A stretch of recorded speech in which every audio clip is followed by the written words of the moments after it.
A tariff is a tax on goods imported into the country from abroad. Think of it as an entrance fee for products crossing the border. For example, if a company in China wants to sell a television in the US, the government can impose a tariff, making the importer pay extra just to bring it in. This raises the cost for the importer, who usually passes it on to you, the consumer, by raising prices. Tariffs serve two main purposes: raising government revenue and making foreign goods more expensive to encourage buying domestic products. Imagine a $20 pair of sneakers from Vietnam. With a 10% tariff, the cost jumps to $22 before any other expenses. The company can either absorb the cost or, more likely, charge you more. Tariffs are one of the oldest economic policies, once the main source of federal revenue before income tax. Governments often use tariffs to protect domestic industries like steel from cheaper foreign competition. This is called protectionism, shielding local industries from global competition. But tariffs distort the market, artificially raising prices and affecting everyone who buys or sells goods. They can ripple through the economy, changing decisions for both producers and consumers. What seems like a simple border tax can have unpredictable, far-reaching effects. Tariffs may protect some jobs, but they also make everyday goods more expensive for everyone. Stay ahead of the curve. Subscribe to American Times News that matters for the latest insights on the economy and more. Donald Trump's proposed tariff plan is sweeping, a 10% tax on nearly all imported goods, regardless of origin. He calls it a ring around the collar of the U.S. economy, a universal barrier to reshape America's trade relationships. Unlike past tariffs targeting specific products or countries, this is a blanket approach, affecting everything from French wine to Japanese cars. The plan also suggests even higher tariffs, up to 60%, on imports from countries like China. The goals: bring manufacturing back to the U.S. and pressure countries like China to change their trade practices. The scale is massive. Americans import trillions in goods each year, so a 10% tariff injects huge new costs into the economy. Companies like Apple, which rely on global supply chains, would see costs rise on every imported component. This isn't a minor tweak, it's a fundamental challenge to the global trade system that's made goods cheaper but also shifted jobs overseas. The plan aims to reverse that trend by making foreign production more expensive. It's a direct attempt to realign global manufacturing, putting the U.S. at the center. But it also risks raising prices for consumers and disrupting established business models. The proposal is bold, but it comes with significant economic risks. It's a high-stakes gamble to reshape America's place in the global economy. Most economists, regardless of politics, are deeply skeptical of broad, high tariffs. Their main concern: tariffs act as a tax on American consumers and businesses, not foreign countries. When a 10% tariff is imposed, the American importer pays it, then passes the cost to you through higher prices. This leads to inflation. Prices rise across thousands of products, shrinking the average family's purchasing power. Tariffs also distort the market, protecting less efficient domestic industries and reducing incentives to innovate.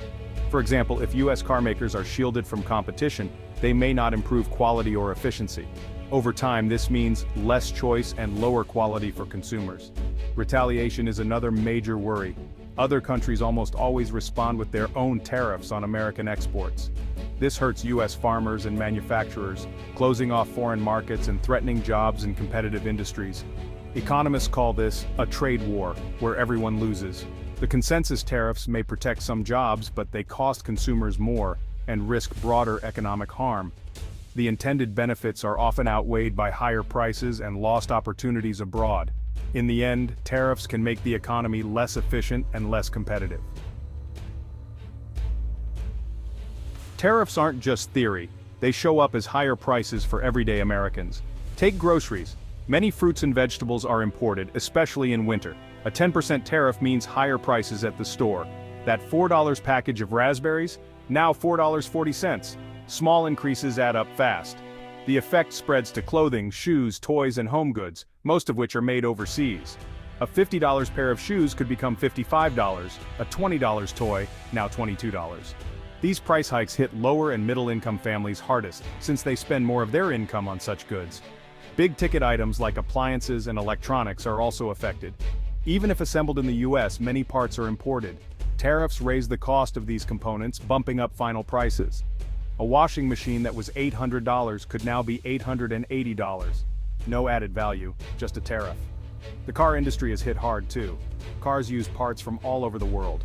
Tariffs on parts and finished vehicles mean higher prices for both domestic and foreign brands. Less competition allows US automakers to raise prices as well. The result, new cars become less affordable for many families. Tariffs ripple through the economy, making life more expensive for everyone. The cost isn't just at the border, it's at the checkout. Tariffs don't just raise prices, they disrupt the global supply chains businesses depend on.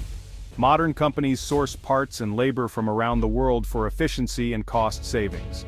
A broad tariff throws a wrench into this system, forcing companies to rethink suppliers and production. For example, a US medical device maker might source chips from Taiwan and casings from Germany. Tariffs make these parts more expensive or harder to get. Finding new domestic suppliers isn't easy or cheap. It can take years and require major investments. In the meantime, companies face delays, higher costs, and risk losing customers to foreign competitors. The uncertainty makes businesses hesitant to invest or hire, slowing economic growth. Retaliatory tariffs abroad can close off export markets, compounding the disruption. The result, a less efficient, more expensive, and riskier business environment. Supporters of broad tariffs argue that free trade has hollowed out American manufacturing and hurt workers. They see tariffs as a way to level the playing field against countries with lower wages and looser regulations. The goal: rebuild domestic industry and reduce reliance on foreign suppliers, especially for critical goods.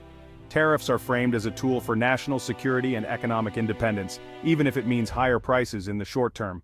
Supporters also argue tariffs give the US leverage to negotiate better trade deals and stop unfair practices abroad.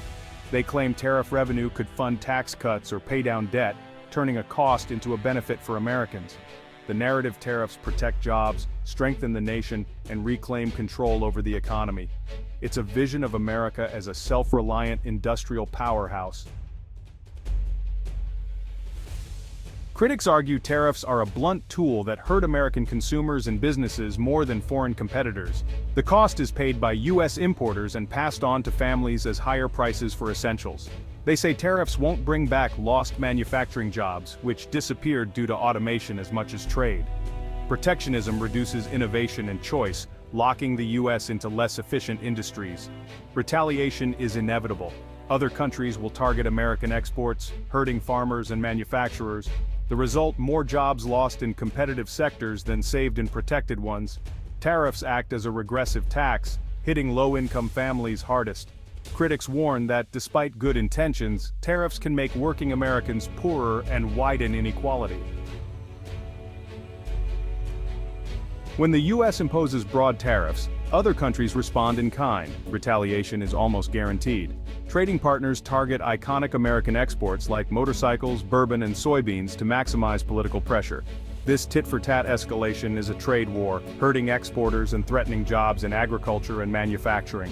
Retaliation can devastate regions that rely on exports, erasing years of market building overnight. Trade wars also strain diplomatic ties with allies, making cooperation on global issues harder. Instead of isolating rivals, broad tariffs risk isolating the US itself. Allies may form new trading blocs that exclude America, reducing its influence. The consequences go beyond economics; they affect America's global standing.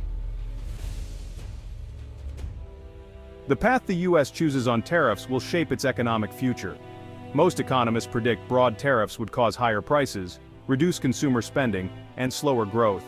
Retaliation would hurt key export industries, leading to job losses and uncertainty. Supporters hope short-term pain leads to a manufacturing revival and better trade deals.